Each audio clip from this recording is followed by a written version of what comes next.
नमस्कार दोस्तों, स्वागत है आप सभी का स्टडी विद 87 यूट्यूब चैनल पर। और हम लोग मध्य प्रदेश पटवारी राजस्व निरीक्षक सहायक विकास विस्तार अधिकारी की सीरीज कवर कर रहे हैं। और इस वीडियो सीरीज में मध्य प्रदेश का इतिहास, सामान्य प्रबंधन, विज्ञान, सामान्य ज्ञान, कंप्यूटर, हिंदी व अंग्रेजी के प्रश्नों को सिलेबस के अनुसार रखा गया है और इन सभी प्रश्नों को विस्तृत रूप से कवर कर रहे हैं। और वीडियो सीरीज की आज की यह वीडियो हमारी 6वें नंबर की वीडियो है। इससे पहले 5 वीडियो चैनल पर दी जा चुकी हैं। तो चलिए प्रारंभ करते हैं प्रश्नों की श्रृंखला को। पहला प्रश्न सामान्य विज्ञान से लिया गया है। प्रत्येक ग्राम वसा से कितनी कैलोरी प्राप्त होती है, यानी 1 ग्राम वसा से कितनी कैलोरी प्राप्त होती है। ऑप्शन में दिया गया है 4 कैलोरी, 5 कैलोरी, 7 कैलोरी और 9 कैलोरी। तो आपको बता दें कि जब शरीर में वसा का ऑक्सीकरण होता है तो कुछ कैलोरी प्राप्त होती है और इसका जो सही आंसर है वह 9 कैलोरी है। 1 ग्राम वसा से 9 कैलोरी प्राप्त होती है। और इसके अलावा नीचे दिया गया है जबकि प्रत्येक ग्राम कार्बोहाइड्रेट अथवा प्रोटीन से 4 कैलोरी प्राप्त होती है। तो यहाँ से 3 प्रश्न पूछे जाते हैं कि अगर पूछा जाए कि प्रत्येक ग्राम वसा से कितनी कैलोरी प्राप्त होती है तो 9 कैलोरी प्राप्त होती है। और अगर कार्बोहाइड्रेट अथवा प्रोटीन से पूछा जाता है कि इनके ऑक्सीकरण से कितनी कैलोरी प्राप्त होती है तो इनके 1 ग्राम ऑक्सीकरण से 4 कैलोरी प्राप्त होती है। तो इन तीनों के विषय में याद रखिएगा। दोबारा से बता देते हैं, प्रत्येक ग्राम वसा से 9 कैलोरी प्राप्त होती है, कार्बोहाइड्रेट और प्रोटीन के ऑक्सीकरण से 4 कैलोरी प्राप्त होती है। और आगे दिया गया है कि ऊर्जा की इकाई को कैलोरी कहते हैं। तो ऊर्जा की इकाई कैलोरी है, यह भी याद रखिएगा। चलिए अगला प्रश्न देख लेते हैं। अगला प्रश्न भी सामान्य विज्ञान से लिया गया ही है। जंतुओं में निम्न में से सर्वाधिक कौन सी प्रोटीन पाई जाती है। तो हमारे शरीर के अंदर कुछ प्रोटीन पाई जाती हैं। तो पूछा गया है कि सबसे अधिक कौन सी प्रोटीन पाई जाती है। ऑप्शन में दिया गया है लेक्टिन, कोलेजन, इंसुलिन और हीमोग्लोबिन। तो आपको बता दें इसका सही आंसर है कोलेजन। कोलेजन के विषय में आपको बता दें कि शरीर की लगभग 30% प्रोटीन कोलेजन से बनी होती है, यानी कि शरीर में जितनी प्रोटीन पाई जाती है उसका 30% कोलेजन प्रोटीन पाई जाती है। यह प्रतिशत मात्रा भी याद रखिएगा, प्रश्न परीक्षा में पूछा जा सकता है कि शरीर में कोलेजन प्रोटीन कितने प्रतिशत है। तो याद रखिएगा 30% प्रोटीन कोलेजन शामिल है। तो इसमें जो अन्य प्रोटीन दी गई है इनके विषय में देख लेते हैं। लेक्टिन प्रोटीन हमें शरीर में जो प्राप्त होती है वह खाद्य पदार्थों से प्राप्त होती है। इंसुलिन के बारे में आपको पता ही होगा, इसकी कमी से डायबिटीज़ रोग हो जाता है। और हीमोग्लोबिन रक्त में पाई जाती हैं। इन सभी प्रोटीन के बारे में याद रखिएगा। सिलेबस में सामान्य विज्ञान के तीनों पोर्शन यानी जीव विज्ञान, रसायन विज्ञान और भौतिक विज्ञान से प्रश्न पूछे जाएंगे। तो इन तीनों से प्रश्नों को वीडियो सीरीज में हम कवर कर रहे हैं। चलिए अगला प्रश्न देख लेते हैं। अगला प्रश्न सामान्य प्रबंधन से लिया गया प्रश्न है। सामान्य प्रबंधन के अंतर्गत एक निर्णयन प्रक्रिया होती है और यहीं से इस प्रश्न को लिया गया है। निम्न में से निर्णयन प्रक्रिया के चरणों में शामिल नहीं है। तो निर्णयन प्रक्रिया के भी कुछ चरण हैं, तो उसी के विषय में पूछा गया है। ऑप्शन दिया गया है विकल्पों का चयन, अनुसंधान करना, परिणामों का मूल्यांकन और परिणामों को बदलना। तो इसमें से कौन सा चरण शामिल नहीं है, यही प्रश्न में पूछा गया है। और इसका जो सही उत्तर है वह है परिणाम को बदलना, क्योंकि निर्णयन प्रक्रिया में ऐसा कोई भी चरण नहीं है कि परिणामों को बदला जा सके। निर्णयन प्रक्रिया के बारे में आप समझ रहे होंगे कि किसी विषय में निर्णय लेना और निर्णय लेकर उस प्रक्रिया में कार्य करना, यह एक निर्णयन प्रक्रिया है। और इसके नीचे कुछ चरण दिए गए हैं तो उनको देख लेते हैं। तो अनुसंधान विकल्पों की पहचान, ये इसका पहला चरण है। अगर इस तरह की प्रश्न पूछा जाता है कि निर्णय प्रक्रिया का प्रथम चरण कौन सा है, तो याद रखिएगा जो प्रथम चरण है वह अनुसंधान विकल्पों की पहचान करना है। दूसरा चरण परिणामों की तुलना, तीसरा चरण विकल्पों का चयन, चौथा चरण कार्य योजना तैयार करना और 5वां चरण परिणामों का मूल्यांकन। ये इसके क्रमागत चरण हैं। तो इन चरणों के विषय में याद रखिएगा। अगला प्रश्न है किस निर्णयन तकनीक में विचारों को उत्पन्न करने की संरचित नियम शामिल हैं। तो यह पूछा गया कि निर्णयन तकनीक, ऐसी कौन सी निर्णयन तकनीक है जिसमें विचारों को उत्पन्न करने के लिए नियम शामिल हैं, यह पूछा गया है। तो 4 तकनीकें दी हुई हैं। सामान्य समूह तकनीक, डेल्फी तकनीक, ब्रेन स्टॉर्मिंग तकनीक और साधारण तकनीक। और इसका सही आंसर है सामान्य समूह तकनीक। ऑप्शन में ये जितनी भी तकनीक दी हुई हैं, इन सभी तकनीकों के विषय में हम अगले प्रश्नों में भी आगे यानी आगे जो वीडियो आएंगी उनके प्रश्नों में कवर करेंगे। अभी यहाँ सामान्य समूह तकनीक देख लेते हैं। इनमें समूह के सभी सदस्य शारीरिक रूप से सम्मिलित होकर समस्याओं पर अपने विचार रखते हैं। मान के चलिए एक ऐसा कोई समूह बना है जिसमें निर्णयन क्षमता लेने में कोई समस्या उत्पन्न हो रही है, तो यहाँ एक निर्णयन तकनीक का उपयोग कर उस समस्या पर अपने विचार रखे जाते हैं। यही सामान्य समूह तकनीक कहलाती है। आसान भाषा में समझें कि जब कभी निर्णय लेने में किसी प्रकार की समस्या उत्पन्न होती है तो एक समूह के अंतर्गत सभी सदस्य शारीरिक रूप से शामिल होते हैं, अपनी समस्याओं को लिखते हैं। इन समस्याओं को जो समूह के अध्यक्ष होते हैं, प्रमुख होते हैं, उनके द्वारा ब्लैक बोर्ड पर लिखा जाता है और उसके बाद उन विचारों पर मूल्यांकन किया जाता है।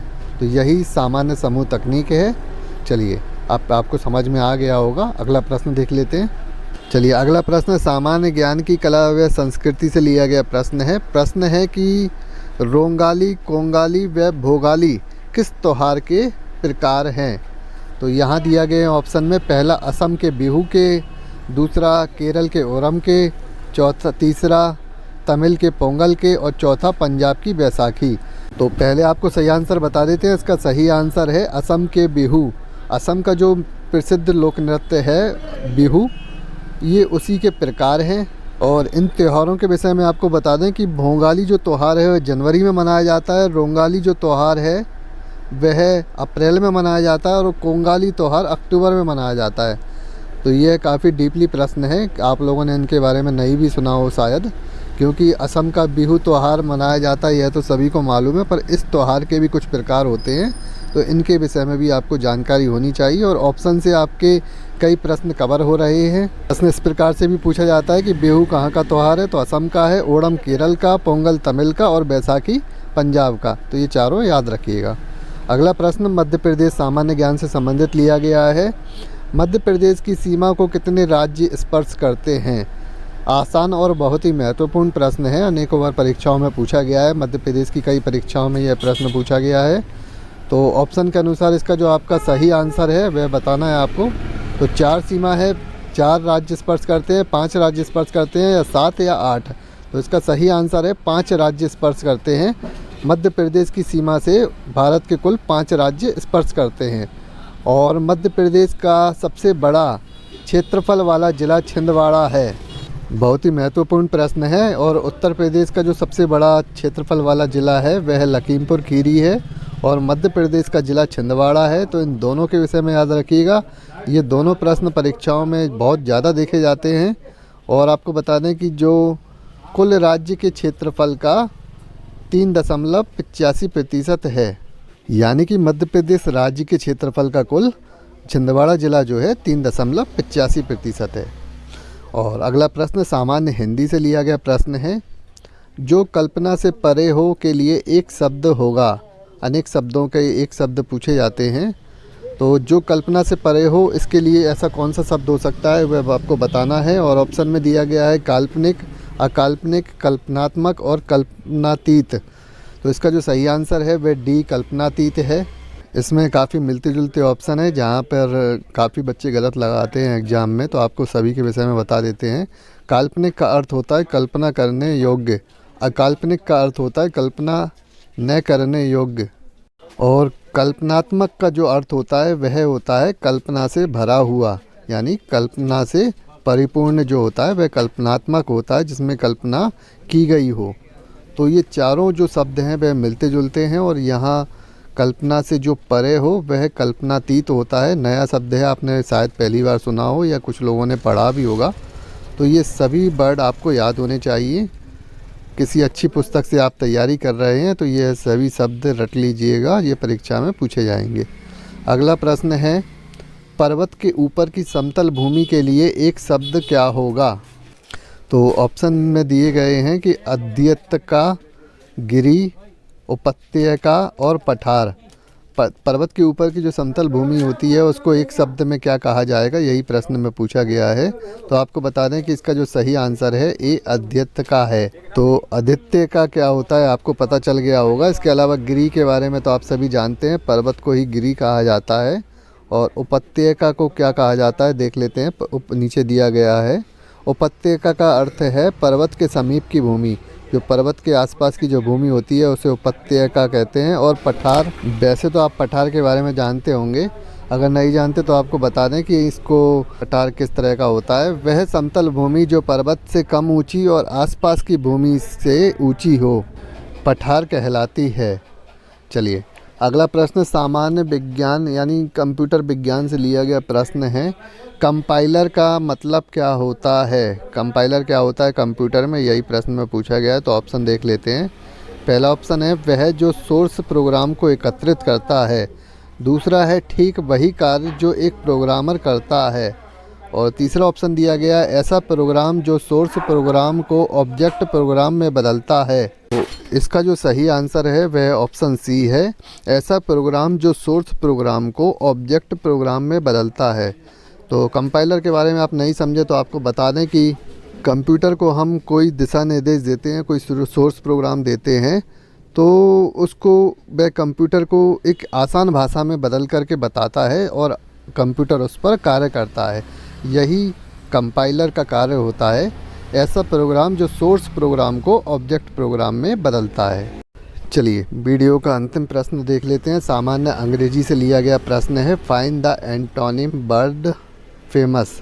तो फेमस का एंटोनिम वर्ड यानी विलोम शब्द पूछा गया है। पिछली वीडियो में हमने आपको सिनोनिम और एंटोनिम वर्ड के बारे में बताया भी था, तो फिर से आपको बता देते हैं कि सिनोनिम वर्ड पर्यायवाची यानी एक समान अर्थ वाले शब्द होते हैं और एंटोनिम वर्ड जो है वह विलोम शब्द कहलाते हैं।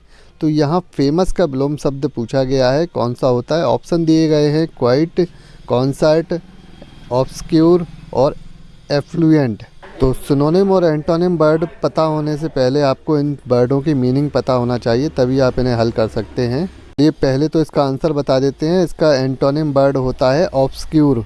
अब ऑब्सक्यूर क्यों होता है तो आपको बता देते हैं। फेमस शब्द का अर्थ होता है प्रसिद्ध, जो काफ़ी प्रसिद्ध हो, समृद्ध हो, इस प्रकार की चीज़ों को फेमस कहा जाता है। अब क्वाइट का जो अर्थ है वह शांत होता है। ऑब्सक्यूर का जो अर्थ है अस्पष्ट, छिपा हुआ। कॉन्सर्ट का जो अर्थ है समारोह और एफ्लुएंट का अर्थ है संपन्न।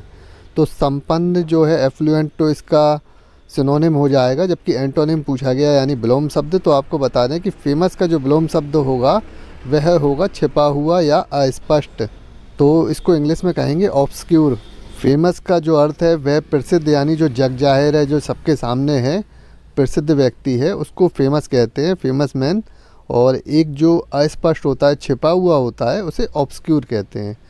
तो चलिए इन 10 प्रश्नों के साथ इस वीडियो को समाप्त करते हैं और इस प्रकार की वीडियो आगे पाने के लिए चैनल को सब्सक्राइब ज़रूर कर लें। धन्यवाद।